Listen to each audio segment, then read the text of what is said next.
So hello everybody, crypto enthusiasts, happy New Year, happy 2021, and happy the February 14th, the so-called Valentine's Day. That's the marketologists' joke. And of course, we are your hosts today from the European side of the Transatlantic Crypto Podcast. It's me, Eugene, aka Crypto MC, and from the American side of the Transatlantic Crypto Podcast, my co-host, the renowned R.L. Pryor, aka Pittsburgh HODLr, today in the very, very nice suit.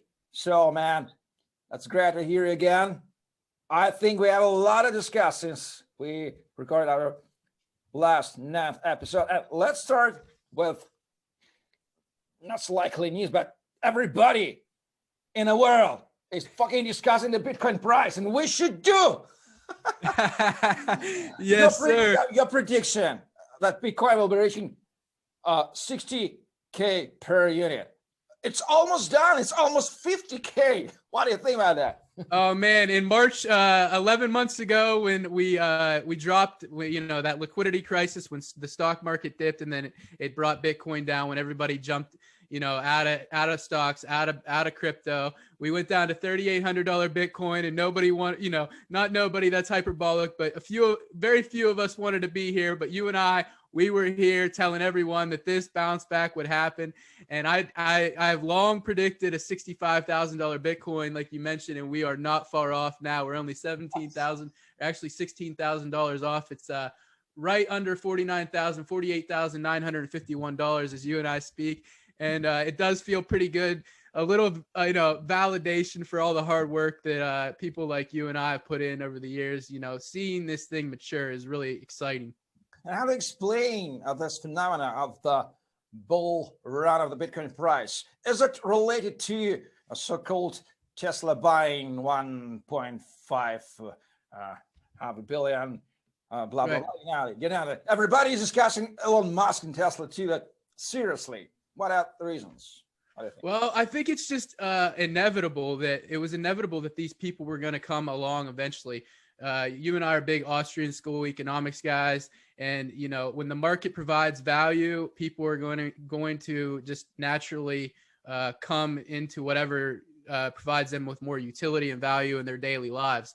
And now the evidence, the writing is on the wall that Bitcoin provides us all with more utility in our daily lives, and it stops the parasites, the parasitic nature of the state stealing our purchasing power, out of our savings accounts and other assets that are, not, as robust as the Bitcoin network.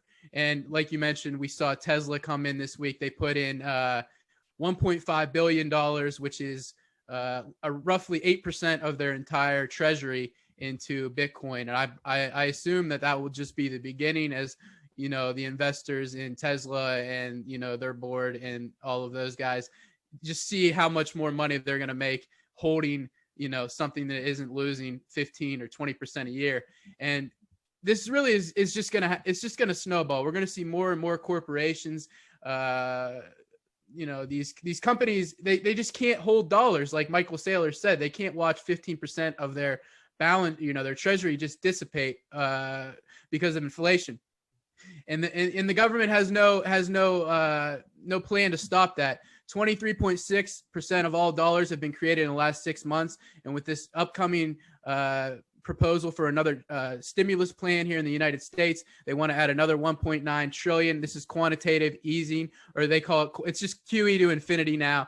Infinity means the complete debasement of the dollar, probably at some point, or almost entirely complete, gone. So that'll be 40% of all dollars in 12 months that will have been created, and it's just not, it can't happen in perpetuity. And people are realizing that. Even, the average Joes that weren't interested in cryptocurrency, they see other people. It's just, they see the value now. It's very interesting, and it's become almost trendy again to get into Bitcoin, which is pretty exciting. Yeah. Recently, I found on the internet so-called. Everybody knows the coin market cap is the famous website where market capitalization of all the cryptocurrency and fiat. And recently I found a website named Fiat Market Cap. And guess what? What I found out there? It started with China yuan, then US dollar. The capitalization of major fiat currencies in Bitcoin, and Bitcoin counts 16th row, and especially funny you see that last column where the supply: China unlimited, dollar unlimited, ruble unlimited, Bitcoin 21 million, other currencies unlimited. It looks so funny, man. Fiatmarketcap.com. This site shows us exactly the world of fiat bubbles we live right now. That's our reality, man. That's a great point you just made, Eugene, and I like that because we used to get excited about, you know, Bitcoin being a top 50 currency of the world or whatever, and now we're really seeing it take hold. It's in the top 20 now. It's gonna be number one. We're living in this digital epoch now, and this is the money of the digital epoch. This is the money of the internet. So it's inevitable as night follows day. So how do you think if Musk did that? Other corporations of the United States who have been telling us that Bitcoin is crap and scam and so on and so forth, did they buy Bitcoin? Not so. Yeah, I have a feeling that a lot of these people were secretly, especially the banks, have been secretly piling on when they were telling everybody not to buy and trying to manipulate the price all along. So yeah, these companies, it's really game theory, you know, just as well as the states. You know, these countries can adopt it and embrace it, or they can be stuck in an analog era where imagine these companies didn't adopt the internet, where would they be today? I mean, you can just tell you're going to be left behind. All of the economic growth that's coming will be created on these networks, which is another thing I wanted to touch on real quick today is Metcalfes Law. A lot of people don't know about Metcalfes Law. I mean, most of us in cryptocurrency and blockchain do, but Metcalfes Law simply states that the value of a communications network is proportional to the square of the number of users. So each additional unit is going to make this all the more powerful. So all of these people coming in right now are just more power for this network. So it's really a beautiful thing. And I want to touch on one other thing real quick with that too. That's why I'm so bullish on Chainlink, is because Chainlink is going to interoperate and connect allow for interoperability, and all of these networks are going to communicate across using the Chainlink. I compare it, we all in the Chainlink realm like to compare oil is the data is the new oil, and these pipelines are the Chainlink ecosystem. So it's very interesting to me, and I think the market's starting to figure that out too. The last 12 months, Link is up 623%, Ethereum is up 542%, and Bitcoin is up 377%. Link is not a money, so I don't think that there needs to be a this or that. I'm interested in all three of those. So, but it is very interesting to see that Link has almost doubled up Bitcoin in the last 12 months, and there is a lot of speculation that you and I talked real briefly before we got on here that potentially Sergey Nazarov is Satoshi Nakamoto. I've been doing a little bit of research on that more and more. And there are some reasons that it could have been Sergey, and somebody like yourself who grew up there in the Russian area. How we talked a little bit about this. You know how intelligent a lot of Russians are in computer science, and the first Bitcoin talk forum, non-English speaking forum, was Russian, and there was some Russian proxies used, and they traced some of the evidence back to a guy named Sergey, and it's very interesting. It's just a little bit, it's fun to think that maybe the guy that one of the projects you're so interested in is being led by Satoshi Nakamoto himself.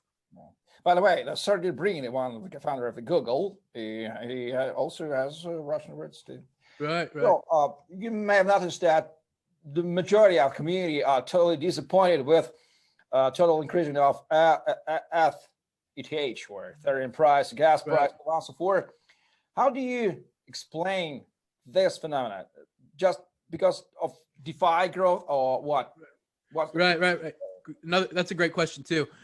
I'm a big proponent of what's the things that are being built atop Ethereum, but I think that they really dropped the ball in scaling Ethereum.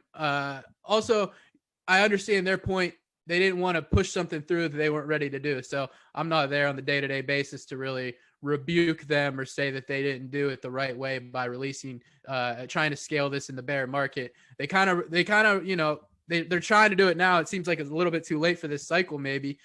Yeah, gas fees can be upwards of like $100 US dollars sometimes just to do a transaction on the network. But it really shows you how much people are finding value there, that they're willing to pay those high fees to gain exposure to new assets and new protocols that allow for like extreme, you know, this is all very experimental, but the chance to gain exposure to you know, interest rates above 50% or whatever it is. So yeah, or APY above 50%. So yeah, it's very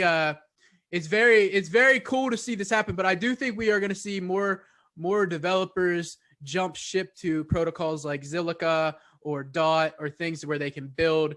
And you know, Zilliqa already has sharding, which is what Ethereum is trying to do with their Ethereum 2.0, and sharding, it just allows for more transaction throughput on the network. So it really makes sense for people to start at least testing the waters on these other networks because of the, you know, the high gas fees. If we want more economic growth and more inclusivity for the world, we have to make sure that you know, everybody's available. You know, these protocols are available to everyone and not just, you know, high rollers, basically. Yeah, that's development of our ecosystem.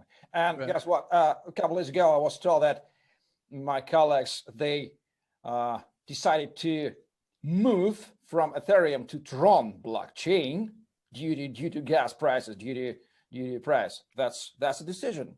How do you evaluate it? I think we're going to see more of that. Yeah, until Ethereum has that same first mover advantage in the smart contract space that Bitcoin has in digital gold, or originally the peer-to-peer cash. So I think that first mover advantage is pretty vast, but more people are going to, you know, get on board with testing the waters on these other protocols. Well, you know, a couple of months ago, I became interested in two major topics. Honestly saying that one topic, non-fungible tokens and blockchain domains, which are non-fungible tokens too. A couple days ago, you mentioned Zilliqa blockchain, and you know, Unstoppable Domains guy from United States. They launched Unstoppable Domains, and a couple days ago, I registered the cryptomc.crypto domain, started to learn this stuff, and it seems to me I will become their affiliate. So I like the idea to replace the human unreadable addresses, hashes, IPFS on human readable .crypto or .zil. What do you think about crypto blockchain domains and non-fungible tokens, which are these blockchain domains are non-fungible tokens, ERC 72.771 standard on Ethereum? What do you think about this huge it's that I'm not buying like non-fungible tokens in the form of art or anything yet. I have some friends that are. I think that's super interesting too, and I like the art. You can tell on the wall. But as far as like these domains, I think that's like the future 100%. People are that's going to bring in even more people to the blockchain realm as well. It's just another removal, like a barrier to entry for like normal people. They see that, you know, long phrase, your public and private key, and it freaks them out. You make your, you know, your domain name, your wallet address, and that really, you know, that makes it so much easier. People are, you know, used to seeing @RBreyer23 on Twitter or whatever, you know. So I think that'll be where we're heading. Well, it's time to joke now. We all know what Lukashenko, the Belarusian dictator, does in the Republic of Belarus, but we don't know what your socialist dictator Biden does in the United States. May you? Yeah, I'm hoping that they remain somewhat crypto friendly here. I'm optimistic. One last thing I wanted to say before we get off here, I almost forgot to mention the Bitcoin the overall crypto market cap just crossed 1.5 trillion this week. What a remarkable moment. But the Bitcoin market cap is also approaching $1 trillion itself. I think it's sitting just under 900 trillion or 900 billion as we get on here. So we're seeing so much growth right now. This is such an exciting time for people that really, love the space. And I'm just happy to see a lot of my friends doing well right now. And I'm happy to see you safe there. And I'm glad to talk to you. Well, 100 years ago, when socialism and Bolshevism came to our place, our former Russian Empire, we didn't have a blockchain technology. And now, after 100 years, we're socialism on a scale all over the world. We do have the blockchain technology, and this is the safe haven and kingdom of salvation, like Metallica sing in their Justice for All album. Do you think that the blockchain realm space and let's say bigger, Web 3.0, the decentralized web, the blockchain is part of that, is that the way of save our crypto souls, our consciousness souls, like you and me and other good guys? Another good question. I put out a newsletter every Sunday. You can check it out. This is selfless plug, patreon.com/RL Breyer. I'm about to put it out after we're done here. I've got it almost finished. Every Sunday morning, I publish that. I posted last week a Hans Hermann Hoppe quote about how, the rule of law, private property, to Austrians, this stuff is like sacrosanct. It shall not be infringed. Okay. And I view this as our way to, I view the blockchain space and Bitcoin and these protocols as our way to, set up our private law society that we all deserve and create competition across all spectrums and all mediums and really replace the wasteful nature, the parasitic nature of states that have ruined so many lives over the years. We need to have competition in every realm: education, law, money. And I think that this is just the first inning. Bitcoin was just the first application towards this new competitive society. And my goal is for us all to move somewhere someday where we, only people that respect private property rights and the rule of law and each other as human beings and don't have these parasitic inclinations. Only those people are allowed in this community, and anybody who comes in or anybody who doesn't play by the rules is just excommunicated. They're kicked out. And I think that's, we have to get to that sort of society. Well, and finally, you told me recently that you began to learn Cyrillic alphabet. The question is why? Yeah, I'm interested in the former Soviet Union. I think it's a good thing to learn about what happened to the Soviet Union. And as you know, you and I talk about communism and capitalism, and it's just an interesting place too. And yeah, I want to be able to learn how to read what I'm looking at. So yeah, I'm learning the Cyrillic alphabet. And it's not as hard as I originally thought. There are some differences, but yeah, it's pretty interesting. And yeah, I want to be able to, find the restaurants and the bars when I come visit you. Well, you're very lucky guy in that point, because you have a great buddy for ask this question about Soviet Union, about Austrian School of Economics, about socialism, and so on and so forth, about crypto, because I had that past. I cannot even imagine. It wouldn't sound like how to say, I don't know the word in English, but you wouldn't even wish the great collaborator, great friend to talk about that. That's a joke, but that's not a joke. That's true. So no. let's finalize. Give a short final statement, and we will finish. Hey, I'll just say one thing. I appreciate having such a great friend like yourself. And you've taught me a lot over the years, and our friendship is cool. We met on the internet, and Bitcoin brought us together, and it's just a very cool thing that Bitcoin has the ability to bring us all together and create this great society of wealth, and not only monetarily but friendships too. So I'm really optimistic about like the future of blockchain in the Bitcoin space. And yeah, I think this is going to be a great year for us, man. I'm just, I'm so thrilled to see more and more people getting the Bitcoin bug. And, if the price corrects the 90% we've seen after the big run-ups, so be it. But more and more of us each time, we'll stay here and build these, these cool communities and protocols. And, it's just going to be a better world. So I totally agree with you. So, ladies and gentlemen, no matter what language do you speak, English or Russian, no matter where you live, United States or Europe or the post-Soviet Union, if you are thinking widely, if you do understand where the world moves, you have to learn crypto and you have to listen to interesting guys like me, Eugene, and my friend Arl Pryor at aka Pittsburgh HODLr. So stay with us. See you in the next episodes of Transatlantic Crypto Past Podcast. Bye.